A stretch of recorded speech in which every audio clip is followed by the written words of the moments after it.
কবিতা স্মৃতির মণিকোঠা। যেদিন প্রথম বাড়িতে অ্যাকোয়াগার্ড এলো, সবাই অবাক হয়ে দেখছিল তার জ্বলে ওঠা সবুজ হলুদ আলো। তখন আব্বা মাও ছিল। আর যেদিন প্রথম চিমনিটা এলো, সেদিন সবাই দোকানে গিয়েছিল পছন্দ করতে, শুধু আমি ঘুমাচ্ছিলাম। তারপর ড্রিল করার শব্দে ঘুম ভেঙে উঠে দেখি চিমনি লাগানো হচ্ছে। আমার সে কি আনন্দ! আমার কত প্রশ্ন, ওটা কিভাবে কাজ করে, আরো অনেক কিছু।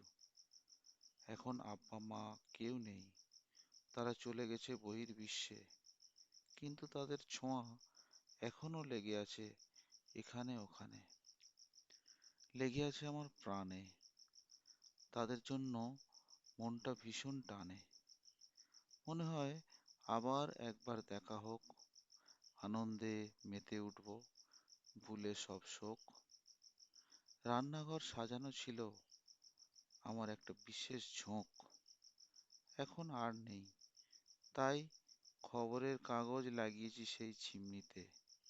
চুলোগুলো সব নোংরা, অপরিষ্কার।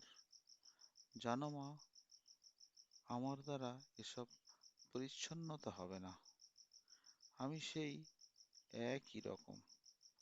তোমরা এসো, দেখো, আর পরামর্শ দাও।